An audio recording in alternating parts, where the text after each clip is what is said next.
کہ 18 ذی الحج سیدنا عثمان ابن عفان رضی اللہ تعالیٰ عنہ کی شہادت کا دن ہے۔ کون عثمان؟ جس کو بڑی دنیا میں یہ اعزاز حاصل ہے، سیدنا آدم سے لے کر میرے پیغمبر تک کسی بھی پیغمبر نے اپنے کسی امتی کو اپنی 2 بیٹیاں بطور نکاح نہیں دیے ہیں۔ سیدنا آدم سے لے کر میرے پیغمبر تک حضرت عیسیٰ علیہ السلام سمیت کسی پیغمبر نے اپنے کسی امتی کو 2 بیٹیاں بطور نکاح نہیں دی۔ ہاں، ایک بیٹی حضرت شعیب علیہ السلام کی سیدنا موسیٰ علیہ السلام کے نکاح میں آئی ہے۔ جس کے نکاح میں آئی وہ بھی نبی، جس کے بیٹی ہیں وہ بھی نبی۔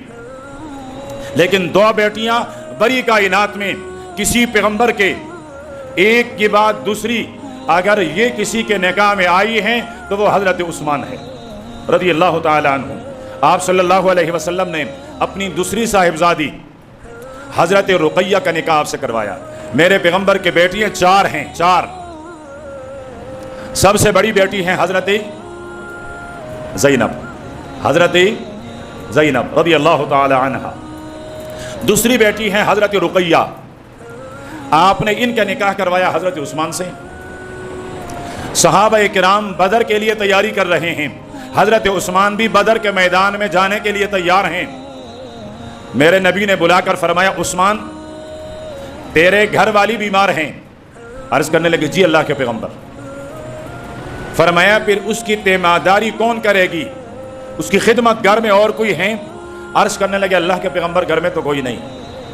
فرمایا، پھر عثمان تیرا شمار بدریوں میں ہوگا، اصحاب بدر کو مال غنیمت میں جتنا حصہ ملے گا اتنا تمہیں بھی ملے گا۔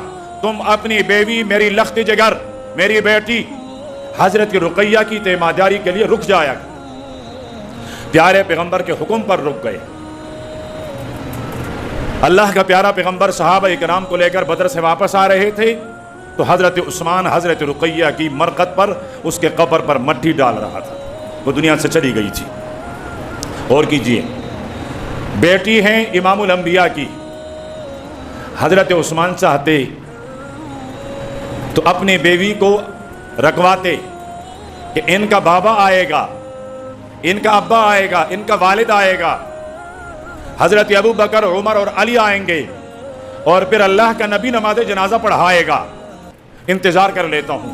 لیکن نہیں ٹھہرایا، انتظار نہیں کروایا۔ جنازہ بھی ہو گیا، تدفین بھی ہو گئی، مٹی بھی ڈل گئی۔ اللہ کے نبی مدینے میں پہنچے، فرمایا کہاں سے آ رہے ہو؟ اللہ کے پیغمبر قبرستان سے۔ کیا ہوا؟ فرمایا حضرت رقیہ کا انتقال ہو چکا ہے۔ یہ دیکھیں، یہ دین ہے۔ 2 دن 3 دن، جی اس کا والد فلان سے جگہ سے آ رہا ہے، اس کا بیٹا آ رہا ہے، اس کی بیٹی آ رہی ہے، فلان۔ اللہ کے لیے ان رسم و رواج کو ایک طرف رکھیے، دین پر عمل کرنا چلنا اور شروع کر لیں، دین کو اپنے سامنے رکھیں۔ اللہ پاک فرماتے، ایمان والو ادخلوا فی السلم کافہ، پورا کے پورا اسلام میں داخل ہو جاؤ۔ یہ کون سا اسلام ہے؟ جب تیری مرضی کا ہو تو عمل کرتا ہے، جب تیری مرضی کا نہیں ہو تو پسے پش ڈال لیتا ہے۔ یہ کون سا ایمان ہے؟ اللہ کے پیارے پیغمبر نے دیکھا حضرت عثمان بہت غمگین ہیں، پریشان ہیں۔ پوچھا، عثمان کیوں پریشان ہو؟ عرض کرنے لگے، اللہ کے حبیب، پریشانی کی وجہ صرف یہ نہیں کہ میرا گھر اجڑ گیا ہے، پریشانی کی وجہ یہ ہے کہ آپ سے جو میری نسبت تھی، آپ میرے سسر اور میں آپ کا داماد، آپ میرے لیے والد، میں آپ کے لیے بیٹے جیسے حیثیت رکھتا تھا، وہ نسبت ختم ہو گئی۔ فرمایا پریشان ہونے کی ضرورت نہیں، میں اپنی دوسری صاحبزادی حضرت ام کلثوم کا نکاح آپ سے کرا دیتا ہوں۔ داماد کس کو بنایا جاتا ہے جو دشمن ہو؟